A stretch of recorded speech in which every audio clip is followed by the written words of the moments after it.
Thanks for tuning in to this episode of History's Greatest Battles. As always, if you know somebody that enjoys this flavor, this genre of history, please share the podcast with them. In the spring of 1526, a young conqueror named Babur stood at the cusp of history, armed with a vision of empire and a determination sharpened by years of exile and struggle. He led his forces to a decisive victory on the plains of the battlefield that we will discuss today. That victory did more than topple a dynasty. It established the foundation of the Mughal Empire, a state that would dominate South Asia for centuries and leave an indelible mark on the cultural and political landscape of the entire world. Babur's story and that of the dynasty he founded is one of transformation. From the chaos of the battlefield to the splendor of his imperial courts, the Moguls shaped a legacy that blended the martial traditions of Central Asia with the rich cultural tapestry of India. Their rule saw not only the expansion of territorial boundaries, but also the flourishing of art, architecture, and governance on a scale rarely matched in world history. It was the Mughal Empire that created the Taj Mahal. To understand Babur is to understand the birth of a new era, a moment when the ambitions of one man reshaped an entire continent and set the stage for the global shifts that followed. All the while using, in excessive amounts, per his own memoirs, alcoholic beverages and psychoactive, if not psychedelic drugs. This is the story of conquest and consolidation, of strategy and statecraft, and of an empire that, while eventually eclipsed, remains a cornerstone of world history. Let's now experience the Battle of Panipat. Welcome to History's Greatest Battles, Season 1, Episode 78, The Battle of Panipat, the 21st of April, 1526. Hindustani forces, roughly 40,000 soldiers and up to 1,000 elephants. Moghul forces, roughly 10,000 Afghan soldiers and up to 5,000 allied soldiers. With his victory at Panipat, Babur forged the Moghul dynasty, an empire of unimaginable wealth and power that reshaped the destiny of India. For 2 centuries, its rulers commanded vast armies, built wonders that defied time, and presided over a civilization unmatched in splendor. But even the mightiest of empires must bow to the wheel of history, and in the 18th century, the Moghul dynasty fell, swept aside by the relentless advance of British colonial domination. The story of Babur's conquest of northern India begins with the brutal shadow cast by his ancestor, Timur the Lame, known to history as Tamerlane. Timur's reign was nothing short of apocalyptic as he tore across land stretching from the Black Sea to the very gates of India, where in 1398 he plundered Delhi in a storm of carnage and greed. Timur's legacy was destruction, not dominion. He cared little for the burdens of ruling and left behind no enduring empire, only tenuous claims for his descendants to squabble over. A century after Timur's death, Babur sought to resurrect his ancestors' glory by claiming the storied city of Samarkand. Born of a Turkish father and a Mongol mother, Babur's lineage fused the ferocity of both heritages. His people, descendants of the steppe, would come to be known as the Moghuls, a name borrowed from the Arabic term for Mongol. Twice Babur seized Samarkand, and twice he was forced to relinquish it, driven back by the unrelenting pressure of the mighty Uzbek forces to the north. After a third failed attempt in 1512, he turned his gaze to Kabul, in what is now Afghanistan, making it his base of power. But Kabul, nestled in the rugged mountains, was too small a stage for Babur's ambitions. His eyes drifted southeast toward India, a vast and fertile land ripe for conquest and the fulfillment of what he believed was his destiny. In 1519, Babur led his first expedition into the Punjab, the frontier between India and Afghanistan. It was a raid more than a campaign, but it ignited something within him, a hunger for more. By 1524, Babur's ambition to reclaim the lands Timur had once ravaged found an unexpected ally in the political chaos of Delhi, where bitter rivalries tore apart the ruling family. Northern India, or Hindustan, was ruled by Sultan Ibrahim Lodi, whose dominions stretched from the Khyber Pass in the west to the Ganges Delta in the east. The towering Himalayas marked its northern edge, while the rugged Deccan Mountains formed its southern boundary. Ibrahim's authority was under siege, not from foreign invaders, but from within his own bloodline. The first to act was his uncle, Alam Khan al-Din, who journeyed to Kabul to seek Babur's aid in overthrowing his nephew. Not long after, Daulat Khan, governor of Punjab and another relative of Ibrahim, also approached Babur with the same desperate plea: help me seize the throne. In 1524, Babur marched his troops into the Punjab under the pretext of aiding one of these rival claimants. But in truth, he was testing the waters, gauging the strength of his foes and the potential for his own ambitions. Babur's forces swept into Lahore, the beating heart of the Punjab, and seized the city with a decisive force. Leaving behind a Moghul garrison to hold his prize, he returned to Kabul for the winter. There he focused on fortifying his northern defenses against the ever-menacing Uzbeks and preparing for the campaigns yet to come. While Babur wintered in Kabul, Daulat Khan and his nephew Ghazi Khan rallied an army, determined to drive the Moghul garrison out of Lahore.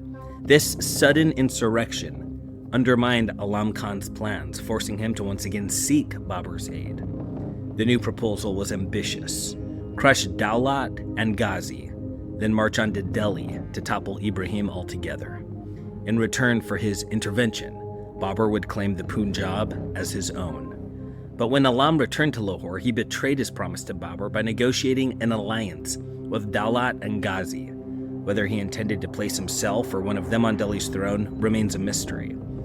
By November 1525, as Babur prepared his final expedition, word of Alam's treachery reached him. Yet the full extent of Alam's schemes, or whether they were a ploy to outmaneuver Daulat, remained unclear. Babur led his army into the Punjab, knowing peril awaited. Two threats loomed large: the Sultan of Delhi, Ibrahim Lodi, and the rising power of the Rajput princes to the south. These Hindu rulers saw Babur's advance as the chance to overthrow Delhi's Muslim king and halt the spread of another Muslim dynasty from the north. Alam's betrayal ran deep. He tasked Daulat and Ghazi with guarding the Punjabi border while he launched his own ill-fated attempt to seize Delhi. Routed and humiliated, he retreated to his mountain stronghold, but as Babur pressed forward, he abandoned even that refuge and regrouped with Ghazi. Ghazi and Daulat too fell back in the face of Babur's relentless advance, unwilling to risk a confrontation with his disciplined army. By early January 1526, Babur had reunited with his garrison in Lahore. There, alarming news reached him. Daulat Khan was amassing an army 40,000 strong and had publicly strapped 2 swords to his waist, a bold signal that he intended to fight to the death. Yet Daulat's defiance crumbled before Babur's march. His army melted away without a fight, and he surrendered, groveling for mercy. As for Ghazi, he fled into the mountains, vanishing entirely from the pages of history. Alam Khan, too, threw himself at Babur's feet and was spared. Ever shrewd, Babur understood that clemency toward these local power brokers could smooth his path to greater conquests. With the Punjab firmly under his control, he turned his sights on the ultimate prize, Delhi. Babur advanced cautiously along the Himalayan foothills, descending to the plains near the town of Panipat, 90 miles north of Delhi. There he transformed the town into the cornerstone of a defensive line that drew on the deadly precision of Turkish battlefield techniques honed in Anatolia. He combined the surrounding countryside, he combed the surrounding countryside for wagons, amassing around 700. These he chained together with rawhide ropes, creating an imposing barricade. Behind this makeshift wall, Babur stationed his troops armed with matchlocks, their firepower a key to his strategy. The wagon line was deliberately left with gaps, openings designed for swift cavalry charges or the calculated blasts of artillery, weapons Babur had learned to wield after witnessing their devastating potential in earlier campaigns. The frequent gaps gave the line an incomplete, almost fragile appearance, likely a calculated ruse to tempt his enemies into underestimating his defenses and launching a reckless attack. To safeguard his left flank, Babur felled trees and fortified a nearby ravine, creating a natural barrier to repel any attempt at encirclement. Though vastly outnumbered, Babur held a decisive technological edge: gunpowder weaponry, which his enemies lacked. His forces consisted of 8,000 to 10,000 Moghul warriors, reinforced by about 5,000 local allies. Sultan Ibrahim approached the battlefield with maddening slowness, his vast host meandering from Delhi to Panipat, finally arriving on April the 12th, 1526. Babur's spies reported that Ibrahim's army numbered 100,000 men, bolstered by the intimidating presence of 1,000 war elephants. In truth, those numbers were inflated by the throngs of camp followers. Ibrahim's actual fighting force likely stood closer to 30 or 40,000 men. Babur sought to bait Ibrahim into attacking his fortified position, but the Sultan held firm. Skirmishes between Moghul cavalry and volleys of arrows did little to shake Ibrahim's resolve, leaving Babur increasingly uneasy. Babur's troops grew restless, strangers to the flat, open plains far from the familiar mountains of their homeland. With each passing day, the tension among Babur's Afghan warriors mounted. His army was too small to risk an open assault, yet retreating into the hills would mean surrendering a crucial tactical advantage. A week of deadlock pushed Babur to take a gamble. On the night of April the 19th, he ordered an assault, dispatching 5,000 of his Moghuls and allied troops under the cover of darkness. The raid descended into chaos. Columns lost their bearings in the pitch-black night, their movements uncoordinated, and their attack faltering before it even began. By dawn on April the 20th, Babur's raiders found themselves in total disarray, exposed within striking distance of Ibrahim's camp. Mistaking the commotion for a full-scale attack, Ibrahim hastily ordered his forces to deploy.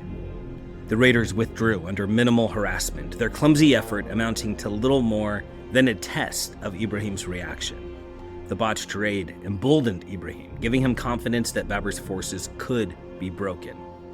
At first light on April the 21st, Babur's scouts brought urgent news. Ibrahim's army was advancing across the open plain. Babur moved swiftly, deploying his troops with precision. His strategy hinged on the firepower of his center, anchoring the enemy in place while his next move unfolded. Babur knew the limitations of his matchlocks and his artillery. Their slow rate of fire prevented sustained volleys, yet their devastating impact was undeniable, and he wagered that their opening salvos would tempt Ibrahim into committing to a frontal assault.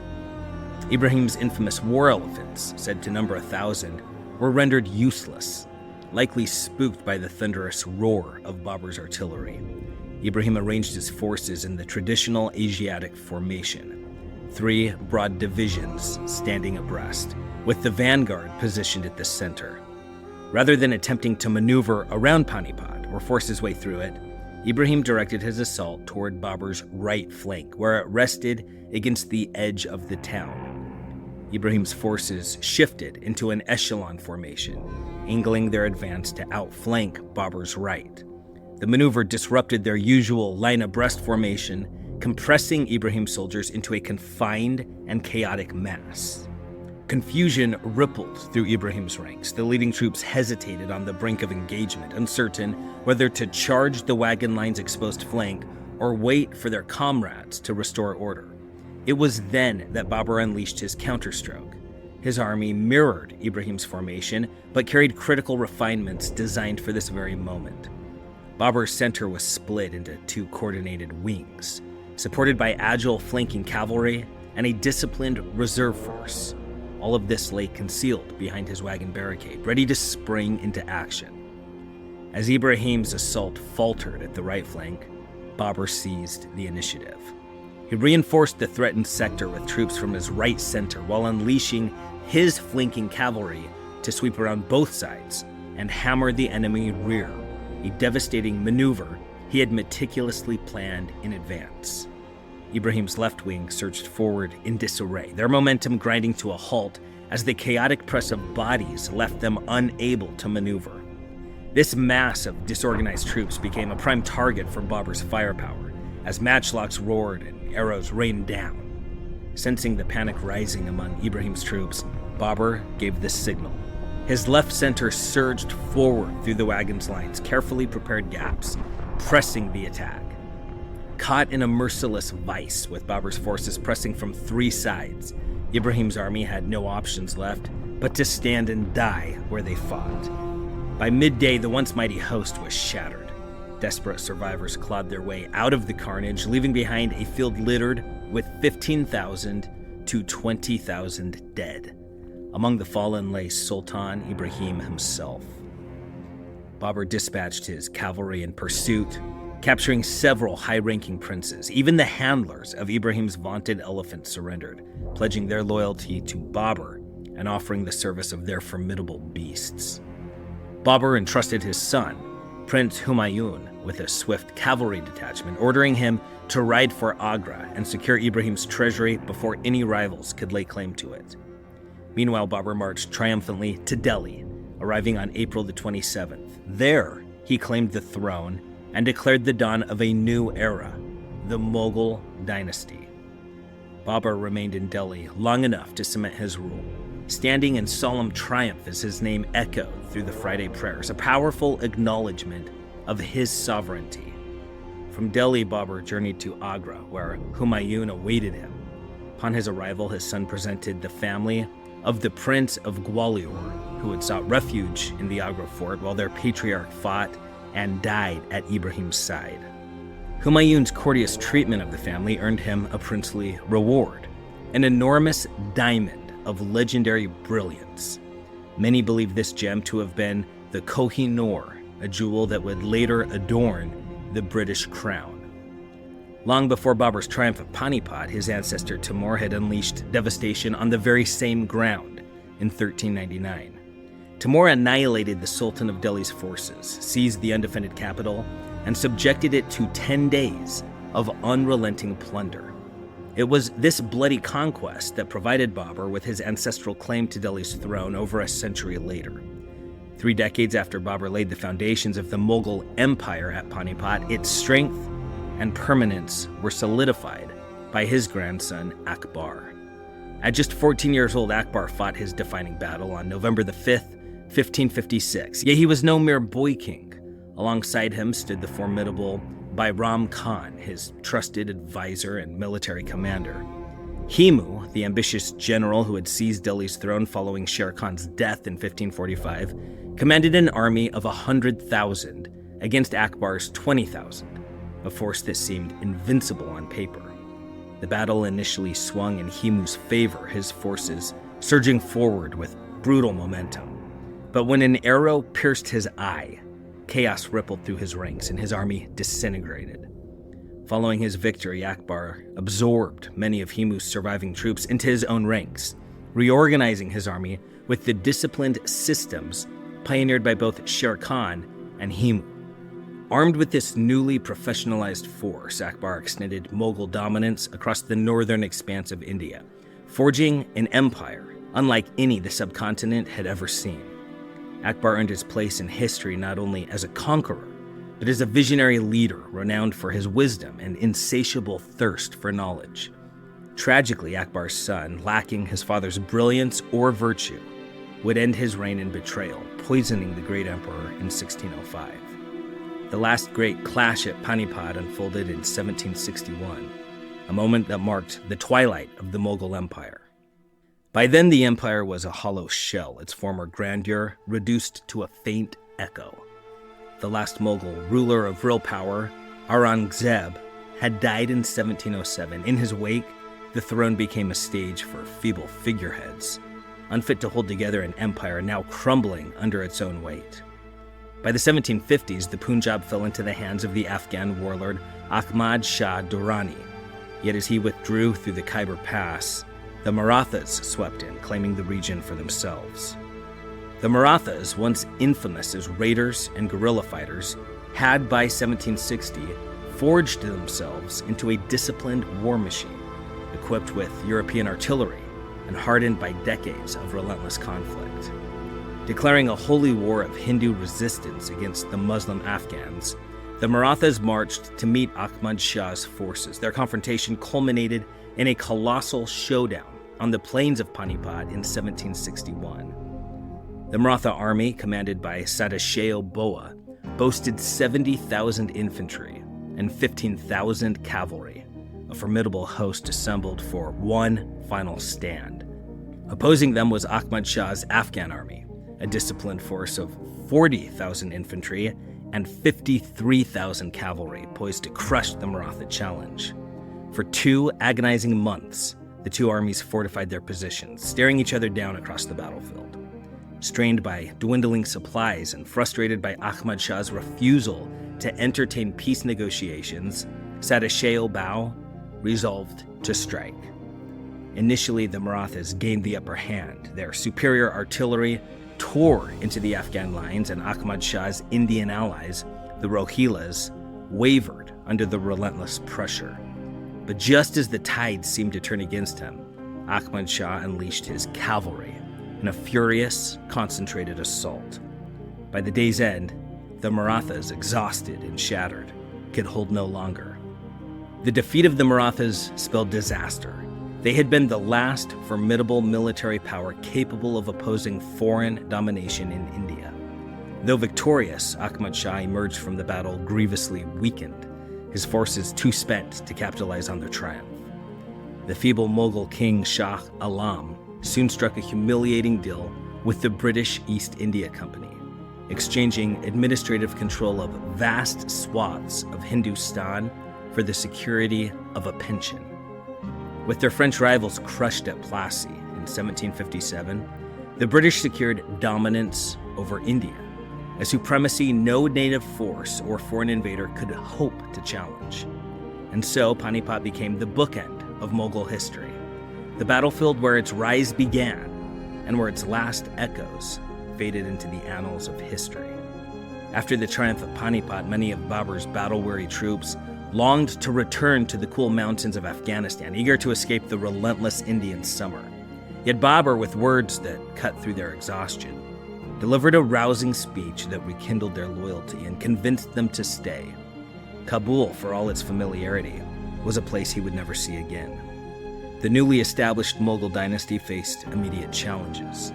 By March 1527, the Rajputana armies, defiant and proud, sought to reclaim the lands that had fallen under Ibrahim's dominion.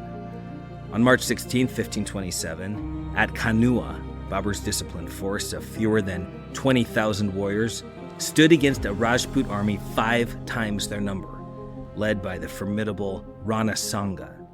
Against the odds, Babur shattered their ranks in a decisive victory. Having secured his southwestern frontier with the triumph at Kanua, Babur turned his attention eastward.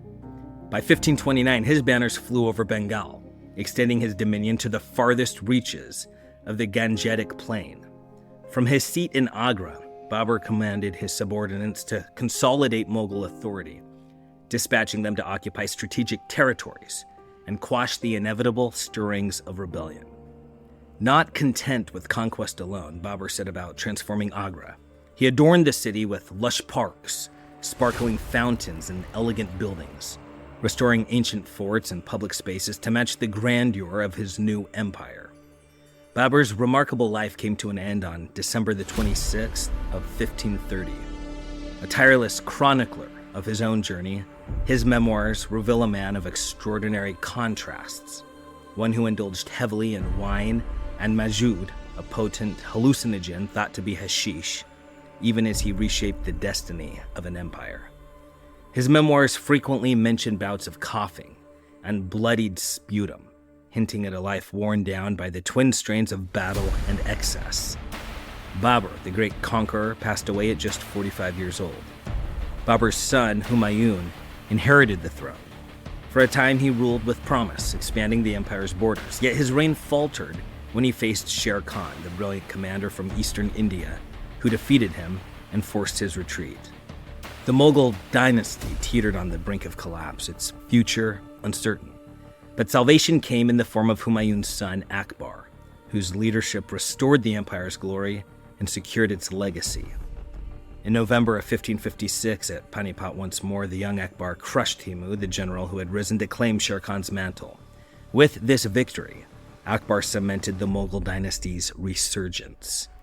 Akbar stands among the great rulers in Indian history, a sovereign as adept in war as in governance. His unifying vision brought the northern two-thirds of the subcontinent under Mughal rule, forging a realm of unmatched order and prosperity. Akbar's grandson, Shah Jahan, etched the Mughal legacy into stone and history, commissioning the immortal Taj Mahal, a monument that speaks to the heights of Mughal artistry and ambition. The last capable Mughal ruler, Aurangzeb, presided over a fractured empire during a fateful era. It was under his reign that the British began to tighten their grip on India, setting the stage for the empire's eventual collapse.